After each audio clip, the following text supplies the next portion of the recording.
Pues ya le hemos comentado, hace una semana teníamos 42 casos de Omicron, hace una semana. Hoy, de acuerdo con las autoridades sanitarias, esta cifra ya llega a 254, solamente los detectados. Podrían ser todavía mucho más. Para hablar acerca del tema, yo le agradezco. Se encuentra en la línea telefónica el doctor Alejandro Sánchez Flores. Él es investigador del Instituto de Biotecnología de la Universidad Nacional Autónoma de México y miembro del Consorcio Mexicano de Vigilancia Genómica. Doctor, ¿cómo está? Muy buenos días. ¿Qué tal? Muy buenos días, Wendy. Un saludo a ti y a todo el auditorio. Gracias. También se encuentra vía Zoom para quien nos está siguiendo a Ujú. través de Imagen Multicast en el 3.4 de televisión abierta.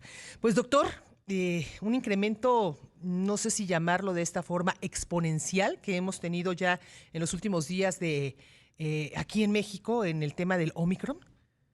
Es correcto. Ujú, O sea, de hecho, la gente es muy importante que ujú, sepa que la transmisión es exponencial. ujú. Este virus, al ser más transmisible, tiene una tasa de reproducción mucho más alta. Y esa tasa de reproducción se eleva a una potencia que tiene que ver con el número de días que se transmite. Entonces, digamos que si tiene una tasa más o menos calculada de reproducción de 10, y el tipo de incubación es de 3 4 días, entonces se eleva a la 3 4 Entonces, 10 a la 3 es más o menos la exponencialidad.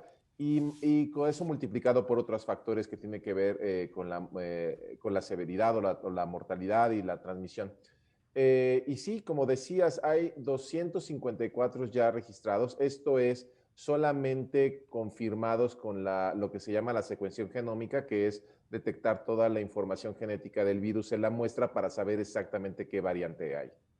Ahorita que comenta eso, no todos los casos entonces que se están realizando, todas las pruebas que se están llevando a cabo actualmente en el país y que por cierto pues se han incrementado, las pruebas de detección de SARS-CoV-2 son secuenciadas y por lo tanto pues estos 254 podrían ser únicamente una muestra representativa, pero quizá no el total de lo que estamos viviendo aquí en México. Así es, Ujú, Wendy, es solamente la punta del iceberg. ¿Por qué? Porque muchas de las pruebas que ujú. se hacen son de antígeno. A nosotros, por ejemplo, no nos sirven esas pruebas para detectar al virus. Necesitamos pruebas de PCR. Esas pruebas de PCR tienen que cumplir ciertas características y de ahí las que cumplen las características sacamos la información genética. Ahora, se ha dicho, y usted lo acaba de mencionar y reiterar, que el Omicron, a diferencia de las otras variantes, lo que tiene es este incremento en la transmisión, es mucho más rápida. Sin embargo, ¿qué hay con el tema de la letalidad, de las consecuencias que puede traer en el organismo? Como les decía, el virus per se, la biología del Ujú, virus, sí tiene que ver con la severidad, pero ya epidemiológicamente no es tan importante como la transmisión. Hay unas ecuaciones muy sencillas que de hecho ujú. tuve que poner en Twitter en una entrevista que me hizo Pascal, la ecuación que más o menos se usa para calcular digamos, los infectados, tomando en cuenta ambos parámetros, y es mucho mayor el efecto que tiene esta transmisión que la severidad. Ujú. A pesar de esto, lo que se sabe es que hay evidencias que tiene ahora una cierta preferencia por reproducirse en ciertos tejidos como es los bronquios. Entonces, esto lo hace que se mantenga en el tracto respiratorio alto, pero hay que decirle a la gente que no ha perdido su capacidad de infectar otros órganos. Al parecer tiene más preferencia sobre el tracto respiratorio alto, pero puede seguir infectando otros órganos, lo cual a la larga la letalidad es mucho más difícil de calcular porque una vez que uno se alivia del virus, no se sabe las secuelas si van a poder contribuir a una letalidad a largo plazo. Doctor, ustedes que están dando seguimiento puntual al tema del avance de Omicron aquí en el país, de estos 254 casos detectados hasta ahora, ¿cuál es la característica del paciente? ¿Personas vacunadas, no vacunadas, mayores de edad, niños? ¿Cuál es el perfil?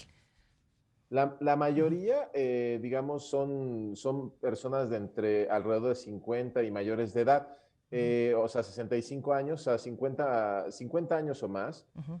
más o menos. Hay una distribución ahí, pero es sesgada porque las muestras son tomadas mayoritariamente de laboratorios particulares, Ujú. Y finalmente, sí hay un gran porcentaje que está vacunado. No lo tengo ahí porque muchas veces en las fichas técnicas no se conoce si la persona está vacunada por, como te digo, Ujú.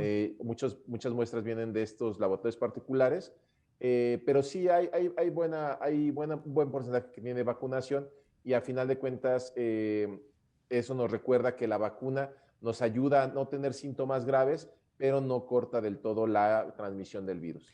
Doctor, hay algo sin duda que preocupa y nos preocupa principalmente a quienes somos pues mamás, padres de familia, es lo que escuchamos y que está sucediendo en otras latitudes, que en el caso del Omicron, pues sí les está pegando a los niños, está incrementándose las hospitalizaciones pediátricas. Sí, Ujú, digamos que en noviembre, ujú, entre noviembre y diciembre de una última publicación que revisé, decía que había un incremento de hasta un 21% en las hospitalizaciones en menores de edad. Volvemos a lo mismo, cuando tenemos un virus mucho más transmisible, esto pues finalmente va a afectar pues a la población tanto vacunada como no vacunada. Y aquí en el país pues finalmente los menores de 15 años no están vacunados, lo cual los hace una población vulnerable. A pesar de que los niños tienen un sistema inmune dotado de una gran cantidad de células T, que como he hecho en una analogía, ¿no? ujú. Tenemos un escudo y una espada. La espada son la respuesta inmune humoral, que es todos los anticuerpos que se están creando, ya sea por una Sí, infección doctor, previa. doctor, Sí, permítame hacer rapidito una pausa para que no nos corte la máquina, para seguir claro que platicando. sí. Por favor, muchas Ok. gracias. Estamos hablando con el doctor Alejandro Sánchez Flores, investigador del Instituto de Biotecnología de la UNAM, sobre pues este incremento de los casos de Omicron aquí en nuestro país. Y entonces estábamos con el tema de los casos pediátricos, doctor. Sí, los niños. Sí. Como les decía, los niños tienen una respuesta inmune diferente a pesar de que no están vacunados. Tienen una cantidad de células T, como les decía, en esta respuesta inmune contra el virus tenemos como un escudo y una espada. La espada la generamos con las vacunas, generando anticuerpos, esto es la respuesta humoral, y el escudo son las células T. Las células T tienen una gran diversidad y hacen muchas cosas, mandan muchas señales, y en los niños esta población de células T es muy diversa, entonces pueden responder, pero aquí como siempre el problema siempre ha sido el tiempo. O sea, si nuestro sistema inmune le puede ganar el virus a neutralizarlo antes de que se reproduzca una gran tasa, estamos bien. Si no, si la reproducción es mucho más rápida de lo que puede responder nuestro sistema inmune, entonces vienen los síntomas graves y hasta la muerte. Y esto en los niños no es una excepción. Por lo tanto, hay que tener cuidado, hay que seguir, digamos, solicitando, pidiendo que se solicite, que se haga la vacuna de los de 12 a 15 que está Ujú. pendiente y esperaríamos para este mes o tal vez a inicios de febrero que ya la compañía Pfizer tuviera la dosis pediátrica para aquellos infantes entre los 5 y 11 años, digamos, y los menores de 5 años también tendrán una dosis, pero me parece que los resultados todavía no eran muy buenos y están haciendo ajustes para tener una dosis o un esquema de vacunación más repetido, con más dosis. Doctor, acaba de tocar un tema súper importante, la vacunación de los menores. Como usted dice, tanto pediátricos como jovencitos de 12 hacia arriba. Pues escuchábamos hace unos días al subsecretario Gatell, ¿no? Diciendo que no están considerados, que la Organización Mundial de la Salud no lo ha recomendado. Usted, experto en este tema y que pues sabe cuál es la evolución de los diferentes virus y en este caso del SARS-CoV-2, ¿es o no necesario que los niños estén vacunados? La vacuna es otra Ujú, herramienta que ujú. tenemos, además de la contención, de la sana distancia, de todo lo que hemos repetido varias veces. Y no hay por qué despreciarla, no hay por qué no usarla, ¿no? No debería haber una razón, sobre todo porque ya hay elementos para probar que las vacunas son seguras y sí, tendrá que haber ajustes en cuanto a las dosis y por eso estamos viendo los refuerzos que ya también se están colocando, ¿no? Y de todas maneras, me parece que cualquier persona que tome estas decisiones deberían ser informadas y congruentes, porque a final de cuentas, digamos que se están usando vacunas que no están recomendadas con la OMS, pero en otras cosas sí le hago caso a la OMS, como no vacunar a los niños porque no están. Entonces hay una incongruencia fuerte y este es un mensaje que en la población va a causar incertidumbre y duda. Y esto no es algo que ayude al control de la pandemia. ¿Llegará algún momento en este año, el otro, no sé cuándo, en que el SARS-CoV-2 esté totalmente controlado y pues lo veamos quizá como todos los años, una época de influenza, una tema, a lo mejor casos de varicela de repente, o es un virus del cual vamos a tenernos que estar cuidando todos los años porque es un virus que pues si no se cuida será mortal para todos? Para que llegue a un endemismo, o sea, esto quiere decir que es un virus que circula normalmente o regularmente, más que normalmente, con frecuencia normalizada en la población, tienen que darse varias cosas. Uno, primero es que el virus llegue a un balance con su hospedero, eso somos nosotros, y también con otros animales, porque es el problema, que este virus ya ha demostrado su zoonosis, que puede ser, puede brincar de un animal hacia un humano y ahora parece ser que también brinca de animales, digo, de humanos hacia animales y viceversa. Entonces, esto tiene que llegar a un balance donde sea un virus que la mortalidad que cause no sea muy alta y la virulencia, digamos, baje también, ¿no? Hacia un cierto nivel. La otra cosa es que cuando tengamos vacunas y posiblemente este año se trabaje muy duro en los tratamientos y en los fármacos para controlar al virus, estaremos en un nivel similar al caso que tenemos con influenza, donde tenemos no solamente vacunas, sino retrovirales que nos ayudan a controlar la enfermedad y por lo tanto se puede mantener de manera endémica, siendo un virus que no muta tanto como influenza, pero que sí es multisistémico y el daño que hace es mucho mayor. Pues finalmente, doctor, en tanto no pase lo que acaba usted de comentar, pues cuáles son las recomendaciones, qué debemos de hacer, pues todos los seres humanos. Pues tener mucho cuidado. El problema es que nos agarra un patógeno nuevo, algo que no había sucedido en 100 años como la influenza. No sabemos mucho del virus. Entonces, ahorita, digamos, gente como yo no me dedicaba a la virología ni a la epidemiología. En 2 años he tenido que reentrenarme para entender muchas cosas del virus, es lo que más hago desde hace 2 años. Y a final de cuentas, el virus, pues llegaremos a un conocimiento, un entendimiento que nos permitirá tener una vida mucho más normalizada.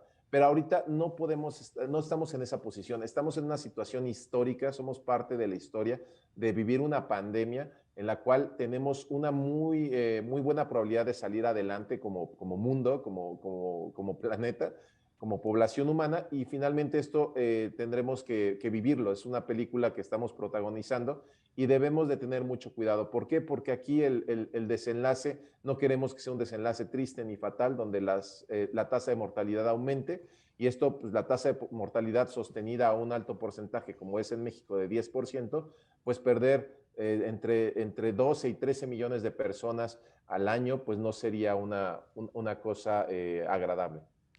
El cuidarnos, continuar con nuestro cubrebocas, en medida de lo posible la sana distancia, el estar en espacios abiertos, por lo general, vaya, a este tipo de cuidados somos a los que nos referimos, estos protocolos sanitarios. Sí, digamos que en orden sería la vacunación con sus refuerzos, luego cambiar nuestro comportamiento hacia tener una contención de la saliva con el cubrebocas mucho mayor.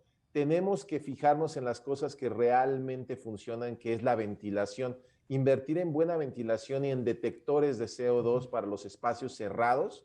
Y entonces esto nos da un índice o una medida de riesgo, de decir, bueno, un ambiente saturado, no voy a entrar ahí. O finalmente pedir que se ventile. Y de ahí todo lo que sabemos de la higiene, sana distancia, etcétera. No cosas como sanitizar, o sea, los tapetes sanitizantes, la ropa, etcétera. Eso no sirve. A final de cuentas, lo que necesitamos es cortar la transmisión aérea y esto lo haremos con un control de la ventilación y filtración del aire en algunos lugares donde sea requerido. Perfecto, pues doctor, yo le agradezco mucho esta conversación, una conversación de mucha utilidad y pues seguramente le seguiremos dando lata para conocer cómo va avanzando este tema del Omicron aquí y pues qué hacer, ¿no? Que eso es lo más importante. Muchas gracias, doctor. Muchas gracias a ustedes, Wendy. Nunca es una lata y por favor cuídense mucho todos. Gracias, muy buenos días. El doctor Alejandro Sánchez Flores, investigador del Instituto de Biotecnología de la UNAM y miembro del Consorcio Mexicano de Vigilancia